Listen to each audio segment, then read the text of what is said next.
Got my eyes straight ahead, got my head in the game. With the red light on, I'm just waiting for the change. Keep my head down low. Hi, Jay Fallon. Thanks for listening to the Slippery Slope. So there's a few police stories to get through today. What is it? It's the 12th of November, 2024. The end of the year's coming up extremely fast. These stories, one of them, if you, unless you've been hiding your head under the rock, you would have heard about what's going on. But I look, I was reading this case and I thought, well, I don't, I'd be very scared if I was this police officer, actually. Very, very concerned for the way this is going. So this first story I want to go over is, where is it here? Got to get it up here. Cops trial underway for tasering 95-year-old woman. So if you're not in Australia, okay, you mightn't have heard about this story. 95-year-old woman, she gets around, she's in a nursing home. She gets around with a wheelie walker for whatever reason at some ridiculous time in the evening. Okay, staff have called police because there's an unruly lady they can't control. She's got a knife. She's got a steak knife. Okay, so you know it's not one of those. Whatever it is, she's 95-year-old. She can barely walk. She uses the walker to get around. She's waving a steak knife around. Police come. Police senior constable with a few years experience. I think it was about 10 years experience. So he should have known better. Should have known better. Decided to taser her. Things have gone horribly wrong. She's fallen, struck her head. Eventually, she's passed away. So no good. So this is a picture of her. If you want to look at the screen, there's a picture of her here, and there's a picture of him. It's not very flattering, old mate. Anyway, so Kristen White. So a police officer cursed before tasering 95-year-old aged care patient with dementia as she approached him with a steak knife, a jury has heard. Senior Constable Christian James Samuel White. So there's the first problem. If you've got four names, if you've got two middle names, and your first name, which is Christian, starts with a K, you've got issues. So it appeared in the New South Wales Supreme Court on Monday. Obviously, I'm just joking. Okay. So when he pleaded not guilty to manslaughter in front of a jury panel, personally, I think he's going to be hard pressed proving not guilty. Hard pressed indeed, convincing a jury that he's not guilty of this. Not for starters, everyone in Australia would have heard of this, but it's going to be hard to convince anyone that he's not responsible. 34-year-old is alleged to have used a taser on great grandmother Claire Noland at the Yellumby Lodge aged care home in the southern New South Wales town of Cooma in the early hours of May 17, 2023. He visited the facility with his partner after receiving reports that an aggressive patient was raising a steak knife at staff. Prosecutor Brett Hatfield SC said the 95-year-old had dementia and used a four-wheeled walking frame and had raised the knife several times in front of the two officers the jury heard. White issued a number of warnings. Remember, she's 95. It's probably a good chance that she couldn't hear properly either. 95 with dementia. And he's giving her warnings, verbal warnings anyway. So, number of warnings before saying bugger it and discharging his weapon, Hatfield said. Nolan hit her head on the floor when she fell and had an inoperable bleed on the brain, dying at Cooma Hospital a week after the incident. Are you guilty or not guilty? Justice Ian Harrison's associate asked as White was formally arraigned today. Not guilty, Your Honour, the officer replied. White's partner, I don't know, is he mean like his private partner or is in police partner at the time? Anyway, so White's partner supported him in court while a large number of Nolan's family were also in attendance. The trial continues. Like I said, I think it's going to be very hard to convince the jury that he's not guilty. For one, just go back to the academy. When you're at the academy, and I know I was at Queensland and he's in New South Wales, but at the academy, you learn that there are certain groups of people you're not supposed to taser. You shouldn't be tasering young children. You shouldn't be tasering people after a certain age. They're old. She's fragile. She's got dementia. So she's got mental health issues.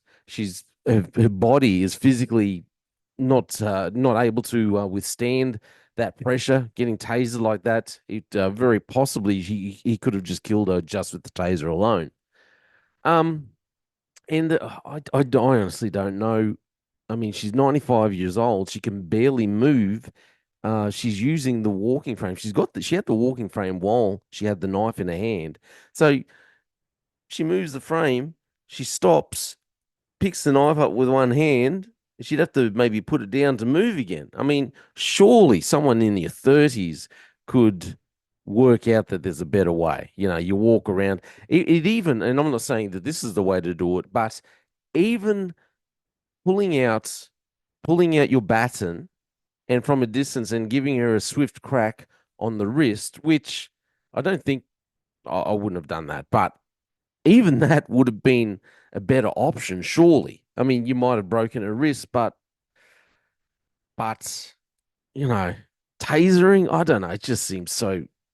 Anyway, I really just going over the story because if you're in Australia, I think it was, all over the news for a long time.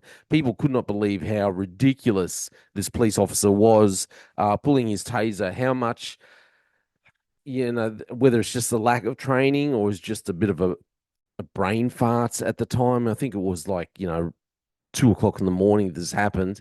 Might have been tired and just a bit over the day, a bit over the shift or whatever it was, but obviously didn't think it all through what he was doing.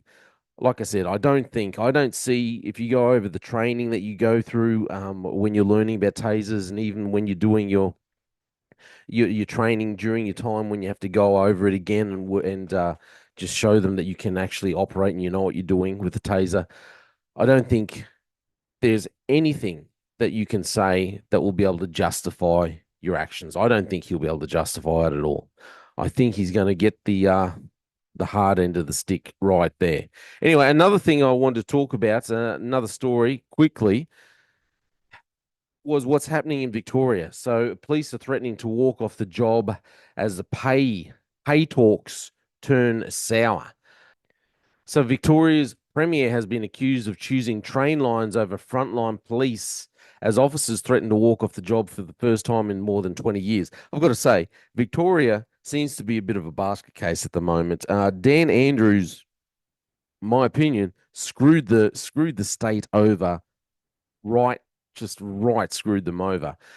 And now they're paying the price. But Victoria is, I also think they're the most left-leaning state. So a lot of the problems that they have, unfortunately, I think they brought it on themselves. They continually vote for extremely left, extremely woke idealism in their politics, in their politicians. And this is what happens. This is what happens. And like I said, Dan Andrews really screwed them over. Anyway, so the state's police and protective service officers will leave their stations for 30-minute blocks as part of a series of strikes. The industrial action is set to begin at the police academy. That'll show them in Broadmeadows Police Station on Thursday, with dozens more sites expected to be added at a rate of 2 stations each day. The latest wave of industrial action is an attempt to drag the government and Victoria Police back to the bargaining table after talks stalled. I did talk about Victoria Police a while back. They are really under the pump down there. They've got a big staff shortage. They can't recruit quick enough. Police are leaving. The attrition rate is just atrocious. Victoria are going to continue to have some extreme pain down there because of the way they treat their general duties officers, because of the way they treat their officers in general, I should say. And there's a lack of respect. And because they've used over the years, Dan Andrews used the Victorian police as virtually as his own personal army. He set the police against the community when the pandemic was happening. And so therefore now the community doesn't look at the police as someone that they can rely upon. And so they've got very low, this is why I think they've got such low recruitment numbers and they have so many police leaving the job. And they're just generally overworked down there. extremely, even worse, even more, I believe. If you look at the statistics, even more so than what Queensland Police. Now, the last story I wanted to go over. Speaking of Queensland Police, uh, a chap sent me this story. Goes by the Simple Man. The Simple Man. He wanted me to quote him and what he said about this story. I don't think I can quote him because there's too many expletives in there. But he's talking to me, going, Jay, this is a massive waste of police resources. This is just someone higher up the chain who's decided, you know what, I need to tick off a few boxes in my KPIs, and I'm going for a certain job. I need this on my resume, so I'm going to do up this operation now. Similar things. I've seen similar things happen. Actually, I'll go through, watch the video first, and then we'll talk about it. Queensland Police deploy drones in crackdown to catch riders without helmets on e-bikes and scooters.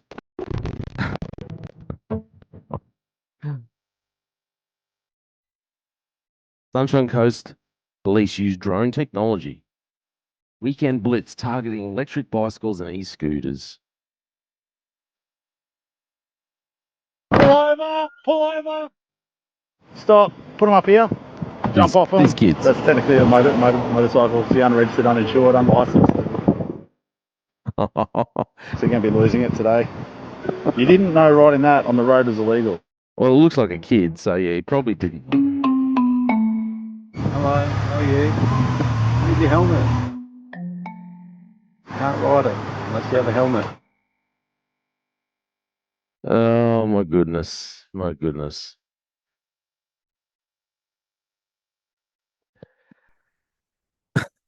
So there you go, Queensland Police. What do you think? Was that a great use of police resources there? The motorcycle police going through the park, pulling over, intervening, people riding in a car park without a helmet on. The officers, well, technically, you're riding a motorbike, so it's unregistered, uninsured, unlicensed, and what looked like a fairly young kid. Oh, what, you didn't know that? It's like, yeah, well, a lot of young kids don't know these things. That's the problem. This is what happens when you don't government doesn't bother educating the public on these change of rules that they constantly have. Do you think it was really a good use of resources? That's a lot of money. They got drone deployment. It's funny. I used to be a drone pilot as part of my role at the Triple C. We actually use drones to catch to watch criminals, actual criminals, dealing drugs and all this kind of thing. But hey, scooters, people riding their scooters without helmets. I suppose that's a good use of resources as well.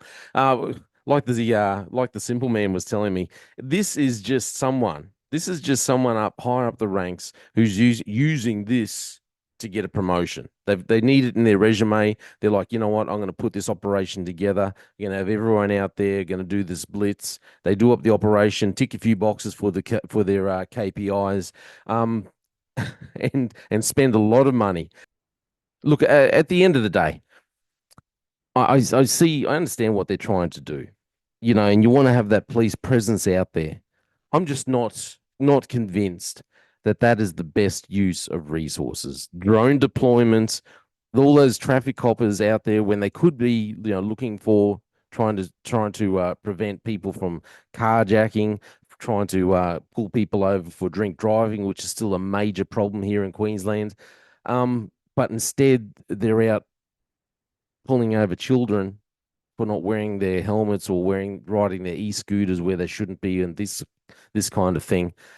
I'm not convinced that these kind of programs are always the best use of resources. And like I said, it usually, in my experience, was always because another officer has decided to put a program together because he's trying to tick some boxes on his KPIs and get his resume more up to date so he can go for another role. I think that would be best. It would be best if the government started to educate the people on what the actual rules are for e-scooters these days. Anyway, you let me know what you think. I don't think it's the best use of resources. I mean, drone deployment for that, really, QPS. Wow. Anyway, let me know what you think. I'm Jay Fallon. It's just my opinion. Thanks for listening to The Slippery Slope. And say it isn't real, and please don't go away. Just give me one more day. What if I could? What if I could turn back time? I'd make you smile again. And if I could unbreak your heart, and we could start again. What if I could? What if I could turn back time? I'd make you smile again. And if I could unbreak your heart, and we could start again. We could start again. We could start again. We could start again.